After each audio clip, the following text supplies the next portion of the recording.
2024 ಲೋಕಸಭಾ ಚುನಾವಣೆ ಚಿಕ್ಕಬಳ್ಳಾಪುರಕ್ಕೆ ಇವತ್ತು ಕುಮಾರಸ್ವಾಮಿ ಅವರು ಬಂದು ಪ್ರಚಾರ ಮಾಡಿದರು. ನೀವು JDS ಮುಖಂಡರಾಗಿ ಏನು ಹೇಳ್ತೀರಾ ಸರ್? ಈ ರಾಜ್ಯದ ಮಾಜಿ ಮುಖ್ಯಮಂತ್ರಿಗಳಾದಂಥ HD ಕುಮಾರಸ್ವಾಮಿ ಅವರು ಜಾತ್ಯತೀತ ಜನತಾ ದಳದ ಅಧ್ಯಕ್ಷರಾದಂಥ ಅವರು ಇವತ್ತು ಬೆಳಗ್ಗೆ 10 ಗಂಟೆಗೆ ನೆಲಮಂಗಲ, 12 ಗಂಟೆಗೆ ದೊಡ್ಡಬಳ್ಳಾಪುರ, 4:15 ಗಂಟೆಗೆ ಬಾಗೇಪಲ್ಲಿ ಮತ್ತು 6 ಗಂಟೆಗೆ ಪೆರೇಸನ್ನು ಎಲ್ಲ ಕಡೆಯೂ ಬಿರುಸಿನ ಪ್ರಚಾರ ಮಾಡ್ತಾ ಈ ದೇಶದಲ್ಲಿ ಮೋದಿ ಪ್ರಧಾನಮಂತ್ರಿಗಳು 3ನೇ ಸಲ ಆಯ್ಕೆ ಆಗಲೇಬೇಕು, ಇದು ದೇವೇಗೌಡರ ಶಪಥ ಮಾಡಿದ್ದಾರೆ. ಆದ್ದರಿಂದ ಚಿಕ್ಕಬಳ್ಳಾಪುರ ಲೋಕಸಭಾ ಕ್ಷೇತ್ರದ ಅಭ್ಯರ್ಥಿಯಾದಂಥ ನಮ್ಮ ಡಾಕ್ಟರ್ ಕೆ ಸುಧಾಕರ್ ಅವ್ರನ್ನ ಕಳಿಸ್ಬೇಕು. ನಾನು ಮಂಡ್ಯದಿಂದ ನಾನು ಗೆದ್ದು ಬರ್ತೀನಿ.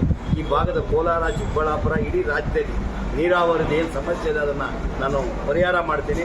ಆದ್ದರಿಂದ ಚಿಕ್ಕಬಳ್ಳಾಪುರ ಲೋಕಸಭಾ ಕ್ಷೇತ್ರದಲ್ಲಿ ಡಾಕ್ಟರ್ ಕೆ ಸುಧಾಕರ್ನ, ಕೋಲಾರ ಲೋಕಸಭಾ ಕ್ಷೇತ್ರದಲ್ಲಿ ಮಹೇಶ್ ಬಾಬುನ, ಮತ್ತು ಮಂಡ್ಯದಲ್ಲಿ ನಮ್ಮ HD ಕುಮಾರಸ್ವಾಮಿ ಅವರು, ಹಾಸನದಲ್ಲಿ ಪ್ರಜ್ವಲ್ ರೇವಣ್ಣ, ಇಡೀ ನಮ್ಮ ND ಅಭ್ಯರ್ಥಿಗಳಿದ್ದಾರೆ. ಎಲ್ಲರನ್ನೂ ನೀವು ಸರ್ವಾನುಮತದಿಂದ ಗೆಲ್ಲಿಸಿದ್ದೆ. ಆದರೆ ಚಿಕ್ಕಬಳ್ಳಾಪುರ ಮತ್ತು ಕೋಲಾರ ಜಿಲ್ಲೆಯಲ್ಲಿ ಪ್ರಸಿದ್ಧಿಯ ಏನೇನು ಬೇಕೋ, ಏನೇನು ಅನುಕೂಲ ಬಡವರಿಗೆ, ರೈತರಿಗೆ ಏನು ಅನುಕೂಲ ಬೇಕೋ ಎಲ್ಲ ಮಾಡ್ತೀನಿ ಅಂತೇಳಿ ಇವತ್ತು ಎಲ್ಲ ಕಡೆ ಬಿರುಸಿನ ಪ್ರಚಾರ ಮಾಡಿ ಸುಧಾಕರ್ ಗೆಲ್ಲಲೇಬೇಕು ಅಂತ ಶಬ್ದ ಮಾಡಿ ಇವತ್ತು ನಮ್ಗೆ ಆದೇಶ ಮಾಡೋಗಿದ್ದಾರೆ.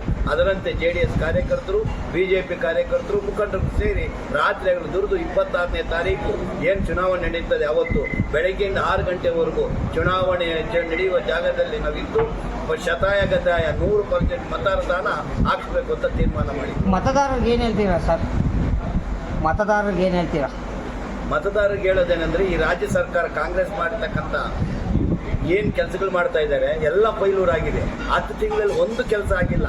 ಇದನ್ನು ಮನಗಂಡು ಕುಮಾರಸ್ವಾಮಿ ಅವರು ಏನು ಹೇಳ್ತಾ ಇದ್ದಾರೆ, ದೇವೇಗೌಡರು ಏನು ಹೇಳ್ತಾ ಇದ್ದಾರೆ ಅನ್ನೋಂಥ ನಮ್ಮ ಮತದಾರರು ಪರಿಗಣನೆ ಮಾಡಬೇಕು. ಈ ದೇಶದ ಭದ್ರತೆಗೆ ನರೇಂದ್ರ ಮೋದಿ ಅವರೇ ಪ್ರಧಾನಮಂತ್ರಿಗಳಾಗಬೇಕು ಅಂತ ನಮ್ಮ ದೇಶದ ಮಾಜಿ ಪ್ರಧಾನಮಂತ್ರಿಗಳಾದಂಥ HD ದೇವೇಗೌಡರು ಶಬ್ದ ಮಾಡಿದ್ದಾರೆ. ಅದನ್ನು ಕುಮಾರಣ್ಣವರು ಇವತ್ತು ಈ ಬಿರುಸಿನ ಪ್ರಚಾರದಲ್ಲಿ ಅದು ಹೇಳ್ಕೊಂಡು ನಮ್ಮ ಮತದಾರರಿಗೆ ಹೇಳ್ತಾ ಇದ್ದಾರೆ. ಅಕ್ಕಿ 10 kg ಅಕ್ಕಿನ 3 kg ಇಳಿಸಿದ್ದಾರೆ. ಅದು 5 kg ಕೊಡ್ತಿದ್ದಂಥ ಮೋದಿ ಸರ್ಕಾರ, ಕೇಂದ್ರ ಸರ್ಕಾರದ್ದು ರಾಜ್ಯ ಸರ್ಕಾರ ಅಕ್ಕಿನೂ ಕೊಡಲಿಲ್ಲ. ಕೆಲವು 106 ಭಾಗಗಳು ತೆಗೆದುಬಿಟ್ಟು ಬಿಟ್ಟಿ ಭಾಗಗಳು ಅಂತೇಳಿ SC STಯಲ್ಲಿ ಇರ್ತಕ್ಕಂಥ 12,000 ಕೋಟಿ ರೂಪಾಯಿಯನ್ನು ತಗೊಂಡು ಈ ಬಿಟ್ಟಿ ಭಾಗಗಳಿಗೆ ಹಾಕಿದ್ದಾರೆ. ಅಂದರೆ ಅರ್ಥ SC STಗಳು ಇದನ್ನು ಅರ್ಥ ಮಾಡ್ಕೊಬೇಕು. ಯಾವುದೇ ಕಾರಣಕ್ಕೂ ನೀವು ಕಾಂಗ್ರೆಸ್ ಪಕ್ಷಕ್ಕೆ ವೋಟ್ ಮಾಡದೆ BJP ಸರ್ಕಾರಕ್ಕೆ ಮತ ಹಾಕಬೇಕು ಅಂತ ಈ ಮೂಲಕ ವಿನಂತಿ ಮಾಡ್ಕೊತೀನಿ ನಮ್ಮ ಮತದಾರರಿಗೆ. Thank you.